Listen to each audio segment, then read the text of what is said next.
வாங்க, எப்படி இருக்குங்க? நல்லா இருக்குதுங்களா? இன்றைக்கி அஸ்வின் சீக்ரெட் சமையலில் வந்து நம்ம பாருங்கள், எல்லா கொட்டையும் வச்சு நம்ம குழம்பு வைக்க போகிறோம். பாருங்கள், எல்லா கொட்டையும் நான் ஊற வச்சுருக்கேன். பட்டாணி, மூக்கல்ல, டபுள் பீன்ஸு எல்லாத்தையும் ஊற வச்சுருக்கேன் நைட்டு. இது வந்து ஆப்பத்துக்கு எப்படி நான் சூப்பராக இந்த கிரேவி பண்ண போகிறோன்னு பார்க்கலாம். கடாயில் ஒரு குக்கர் வச்சுக்கோங்க, செம்ம டேஸ்டியாக இருக்கும். நம்ம ஆப்பத்துக்கு வந்து குழம்பு எப்படி கிரேவி சூப்பராக செய்யலான்ட்டு பாருங்கள். குக்கர் சூடாச்சு, ஆயில் ஊற்றிக்கோங்க. தேங்காயெல்லாம் அரைச்சி ஊற்ற போகிறோம், நல்லா டேஸ்டியாக இருக்கும்.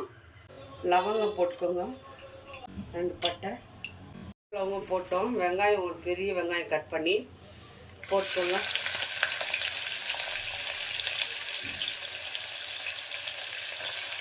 நல்லா ஒரு பெரிய வெங்காயமாக கட் பண்ணி போட்டுக்கோங்க. நல்லா வெங்காயம் வதங்கி வரட்டும். பாருங்கள், வெங்காயம் வதங்கிடுச்சு. கூட வந்து கொஞ்சமாக இஞ்சி பூண்டு பேஸ்ட் போட்டுக்கோங்க. கொஞ்சோண்டு இஞ்சி பூண்டு பேஸ்ட் போட்டு நல்லா வதக்கிடுங்க. நல்ல வெங்காயத்தை பொன்னேரமாக வதக்குங்க.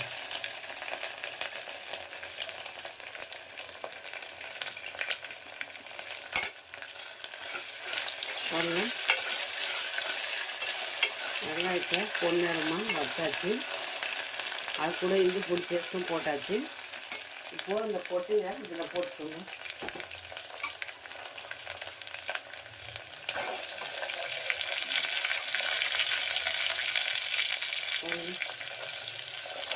எல்லாம் மிக்சிங்கு ரொம்ப ஹெல்த்தியானது, உடம்புக்கு ஆரோக்கியமான இந்த கொட்டை வந்து நம்ம நோய் எதிர்ப்பு சக்தி எல்லாம் இருக்குது. இதில் நல்ல ஆரோக்கியமான நல்லா இந்த கொட்டை வந்து கொஞ்ச நேரம் எண்ணெயிலேயே வதங்கணுங்க. நல்லா வதக்கிடுங்க. மசாலா அரைச்சிக்கலாம். நம்ம தேங்காய், தக்காளி மட்டும்தான் அரைக்க போகிறேன். மசாலா நான் இதுக்கு எல்லாம் பட்டை, லவங்கெல்லாம் போட்டு வைக்கிறேன். இது நல்லா கொஞ்சம் எண்ணெயில் வந்து இந்த கொட்டை வதங்கி வரட்டும். பாருங்கள், தேங்காய், முந்திரி, அது கூட தக்காளியும் போட்டுருக்கிறேன். தக்காளி, தேங்காய், முந்திரி இது மட்டும் அரைச்சிக்கோங்க நைஸாக, பேஸ்ட்டாக. பாருங்கள், நல்லா நைஸாக அரைச்சிக்கோங்க தேங்காய் பேஸ்ட்டு. தேங்காய், தக்காளி அதை அப்படியே போட்டுக்கோங்க கிரேவி. ஏன்னா கிரேவி வராது, அதனால் ஆப்பத்துக்கு, ரைஸுக்கு, இட்லிக்கு, தோசைக்கு, சப்பாத்திக்கு எல்லாத்துக்கும் இந்த குழம்பு சூப்பராக இருக்கும். நல்லா பேஸ்ட்டை அரைச்சி ஊற்றிடுங்க. மஞ்சள் போட்டுக்கோங்க. கரம் மசாலா தூள் போட்டுக்கோங்க 1 ஸ்பூன். காரத்துக்கு எவ்வளோ வேணுமோ மிளகாத்தூள், உப்பு போட்டுக்கோங்க. சால்ட்டு போட்டு எல்லாம் மிக்ஸ் பண்ணுங்கள். சிம்பிளாக பாருங்கள், ரொம்ப நல்லா டேஸ்டியாக இருக்கும். நம்ம சிம்பிளாக தான் பண்ணுறோம்.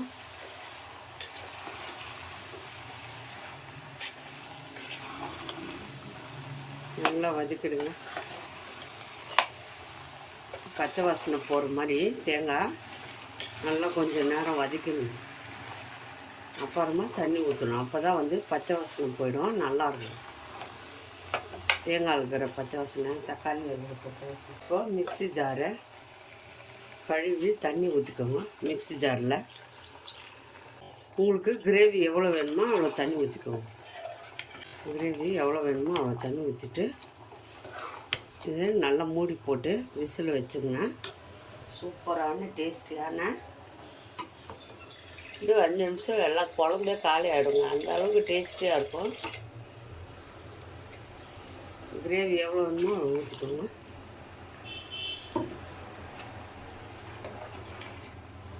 ஏன்னா நம்ம மசாலா போட்டுக்கிறோம் இல்லையா, அதுக்கு தகுந்த மாதிரி கரெக்டாக இருக்கும் மசாலா.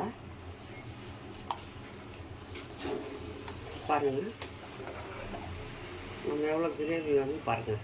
கொஞ்சம் திக்காக இருக்குது. இன்னும் கொஞ்சம் தண்ணி ஊற்றிக்கிறேன். ஏன்னா கொட்டை வெந்து வந்தால் இன்னும் கொஞ்சம் கெட்டியாகிடும். அதனால் நம்ம தண்ணி எவ்வளோ வேணுமோ அவ்வளோ ஊற்றிக்கணும். அவ்வளோதாங்க. இப்போ இதை மூடி வச்சு நம்ம ஒரு 3 விசில் 4 விசில் வச்சுக்கோங்க. அப்போ தான் இந்த கொட்டை வெந்து வரும். 4 விசில் வைக்கணும், இல்லைன்னா கொட்டை வேகாது. அவ்வளோதாங்க, குழம்பு ரெடி ஆகிடுச்சு பாருங்கள். 5 நிமிஷம் கொட்டை ஊறினா மட்டும் போதும். 5 நிமிஷத்தில் குழம்பு வச்சிடலாம். மூடி போட்டு 4 விசில், கொஞ்சம் மீடியமாக வைங்க, ஹையில் வைக்காதுங்க. மீடியமாக வச்சு 4 விசில் இறக்கிக்கலாம். விசில் இறங்கிடுச்சு. இப்போ இறக்கிக்கலாம். பாருங்கள், சூப்பராக வந்திருக்கு குழம்பு. கிரேவி நல்லா இருக்கு. இந்த கிரேவி பாருங்கள் எவ்வளோ சாஃப்டாக. இட்லி, தோசை, பூரி, சப்பாத்தி எல்லாத்துக்குமே இந்த கிரேவி நல்லாயிருக்கும். பாருங்கள் எவ்வளோ சூப்பராக இருக்குது.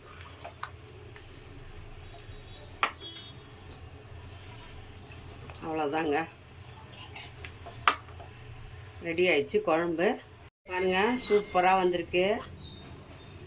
மட்டன் குழம்பு என்னங்க பண்ணுறது? இந்த மாதிரி குழம்பு கிரேவி வச்சிங்கன்னா வீட்டில் எல்லாமே காலி ஆகிடும். கொட்டை பாருங்கள், எல்லா கொட்டையும் போட்டுருக்குறேன். மூக்கல், இது பட்டாணி பாருங்கள், டபுள் பீன்ஸு, எல்லா கொட்டையும் போட்டு நான் இந்த கிரேவி பண்ணிக்கிறேன். இந்த கிரேவி வந்து சப்பாத்தி, தோசை, இட்லி, பூரி, வடை, பூரி, ஆப்பம் எல்லாத்துக்குமே செம்மையாக இருக்கும். இந்த மாதிரி கிரேவி பண்ணி கொடுங்க குழந்தைங்களுக்கு. சத்தானது இந்த கொட்டை, ஆரோக்கியமானது. இந்த மாதிரி கிரேவி பண்ணிட்டு காலைல டிஃபனுக்கு செம்மையாக இருக்கும். எல்லோரும் வீட்டில் செஞ்சு பாருங்கள் எப்படி இருக்குதுன்னு. நான் ஆப்பம் செஞ்சுக்கிறேன். ஆப்பத்துக்கு கூட தான் இது நான் சர்வ் பண்ண போகிறேன். எப்படி இருக்குது பாருங்கள், செம்மையாக இருக்கும். பாருங்கள் சூப்பரான டேஸ்டியான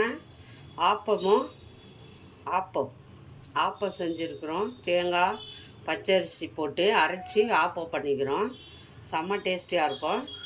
அது கூட நான் மூக்கல்ல பாருங்கள், இந்த குருமா சும்மா டேஸ்ட்டுங்க. மட்டன் குழம்பு மாதிரி இருக்கும்.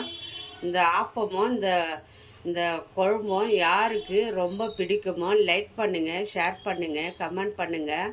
மறக்காத அஸ்வினி சீக்ரெட் சமையலை சர்ப்ரைஸ் பண்ணுங்கள். இன்னொரு டிஷ்ஷில் நம்ம பார்ப்போம். தேங்க்யூ.